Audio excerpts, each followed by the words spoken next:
And I've got an idea I want to try out. It's a little out there, so bear with me. This is what I want to do. When I'm sworn in as President of the United States, I want to say to the members of Congress and to members of my administration, including my cabinet, I'm glad that you have health care coverage. That's great. It's wonderful for you, wonderful for your family. But as your president, if you don't pass universal health care for America, by July of this year, July of 2009, I will use my power as president to take your health care away from you.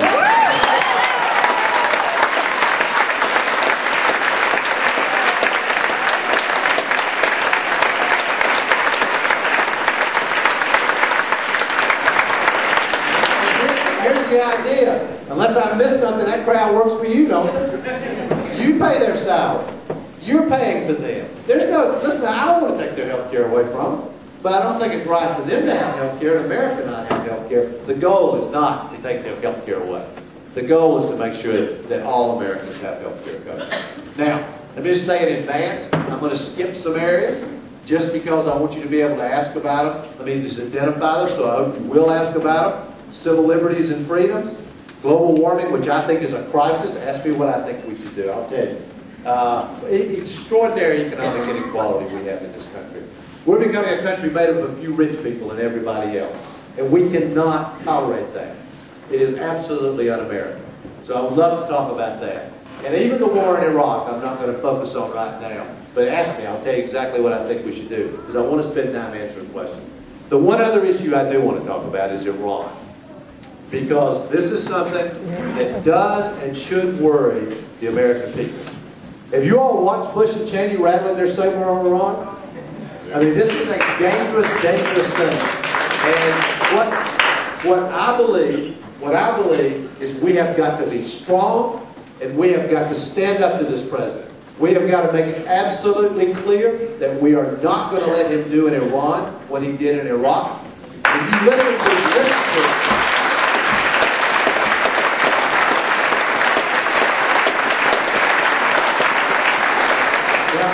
and on that subject, there was a very important vote.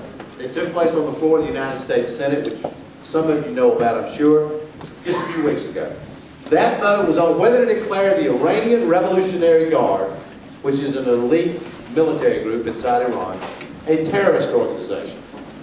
Now you can just imagine who wants them declared a terrorist organization. Bush and Cheney. And it worries people. Now, my view is you give this president an inch, he'll take a mile. And we have to stop it. And I want to give credit where it's due. There are two people running for president on my side against me.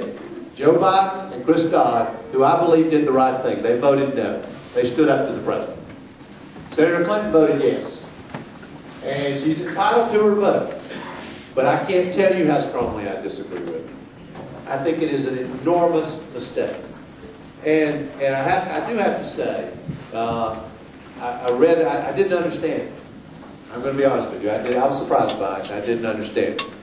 Because I've heard what I consider different things said by her on the campaign trail. And so I saw her vote, and then I surprised by it. I saw a story in the New York Times just a few days later.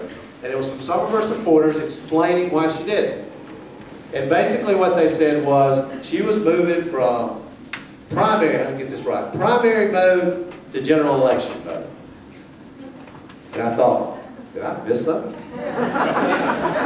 Was I asleep when the New Hampshire primary took place? I hope not. Anyway, my reaction is we should be in tell the truth mode all the time. We shouldn't say something different.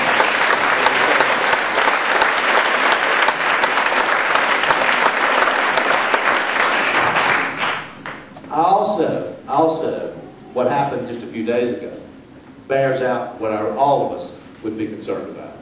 Because just a few days ago, Bush, Cheney, the administration, declared the Iranian Revolutionary Guard a terrorist organization. And then they went another step and said they're also proliferators of weapons of mass destruction. These people have to be stopped. There is far too much at stake. They must be stopped. I had to learn my lesson the hard way, but I've learned it. I've learned it. You have to stand up to these people.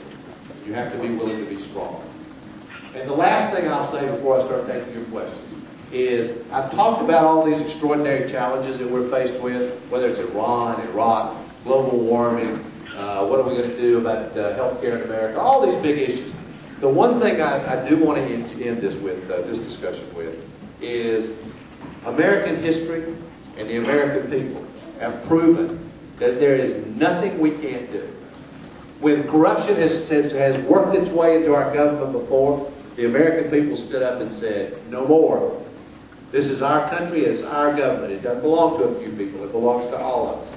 And they've changed it. And we can do something about this. We can do something about the corruption.